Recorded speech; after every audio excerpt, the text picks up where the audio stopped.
So I ordered the Turtles and this Reebok Eames pair of Insta Furies, and both came damaged. This one, because they weren't boxed, they were just put in a bag, and this one got a lot of damage as well. So probably end up having to sort of send it back as well. And tell you the truth, I'm not too much of a spoiler alert fan of how this looks anyway. But I'm a big fan of the InstaPump Fury 95. This is probably my favourite Reebok sneaker, actually, I'd say. And I had, when I was a kid, I had a pair of Reebok pumps, and it was like the high top version. I can't remember the specific model, but I think it was just called a Reebok pump. And this particular pair, like I say, I do like the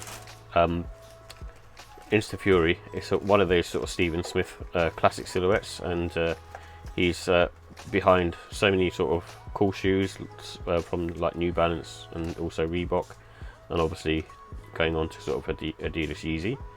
And this one's no different. It's really sort of futuristic and way ahead of its time, and it came out in sort of 1995, but you can probably see from the way this looks, it's laceless, which wasn't too much of a thing back then, and also it's using the Hexalite technology in there. I'm not sure if this one actually has Hexalite in it now, but I know, like with I've seen sort of some reviews on wear testers where some of the Reebok trainers are just got actually hasn't got Hexalite in there. It's just kind of faked, and basically just gives the illusion that it has it in there.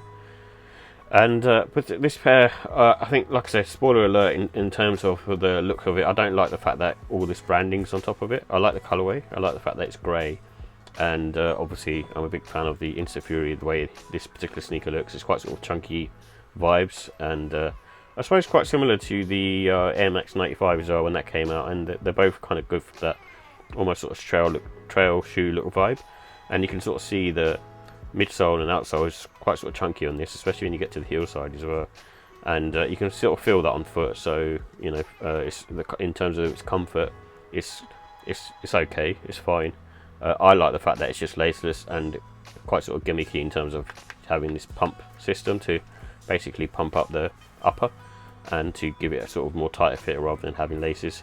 Like I said, it's a gimmick, doesn't work that brilliantly, but at the same time it's a cool thing, especially when you're a kid, to have that.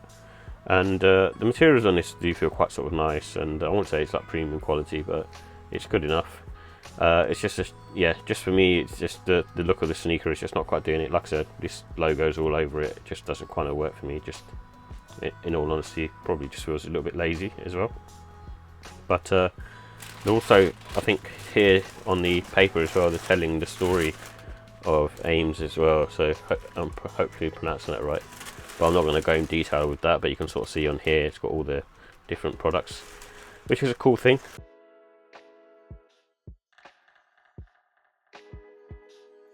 So here's details for the Reebok Eames Office InstaPump Fury 95 Cold Grey. It comes in a cold grey, white and black colourway, and this has the Reebok InstaPump technology, which is basically a membrane that has air floating through it that you can pump up to basically increase the pressure and the fit for your sneaker. And as far as I can tell, it does have Hexalite in there. I'm not sure if it is actually properly Hexalite, but it should, if it does, because it's the label says it does, and it's a Hexalite cushioning for basically similar to a Nike Air Max. And it also has a carbon fibre shank plate on the outsole, and it also has a polyurethane midsole, and it's mainly made up of synthetic upper materials, and the price is £160. So with the comfort and sizing, this is on the medium to firm side, so you sit quite sort of high off the ground because the midsole and outsole are quite sort of thick, and it kind of reminds me of the Air Max Plus or the Nike Air Max 95. And it also has sort of good neutral support around the arch as well, because it was made as a runner, so you do have that, and it does sort of feel quite sort of contoured to your fit. And there's no wearing time with these really, because you can adjust the comfort level in the upper and pump up the the air in the upper as well to make it fit better.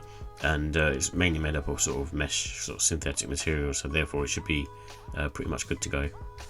And true to size definitely does work on these. I tend to just go half size up just because of just having sort of extra space really, because I have a wide foot.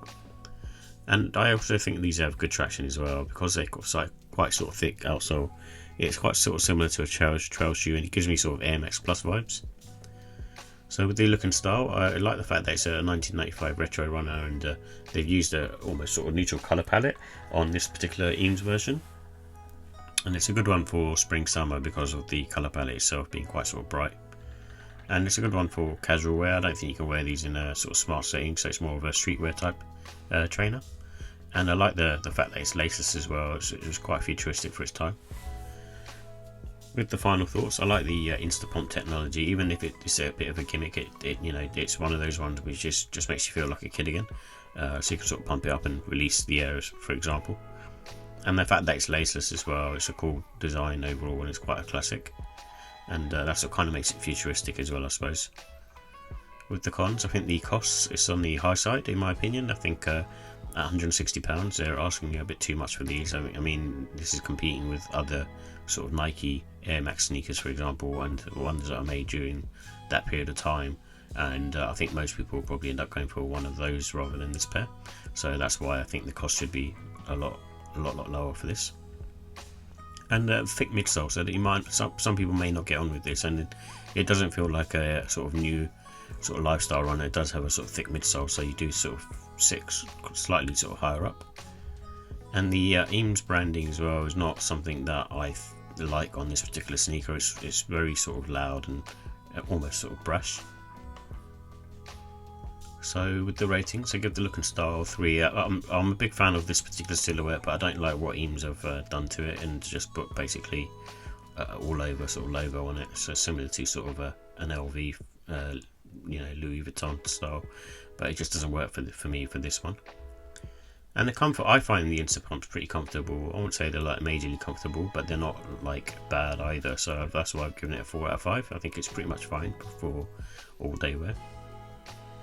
And the quality, I'll give that a 4 as well. So it's made out of, at the end of the day, sort of more sort of mesh synthetic materials, but it's built and constructed really well, and I'm sure it's quite difficult to put in the pump system in there as well. And the pricing, I give that a 3. Like I say, it's priced way too high, and that's basically the InstaPumps in general. And I think these should be priced more around the sort of £120 mark, and I think they'll probably sell a lot more rather than sort of going on sale for being less than half price.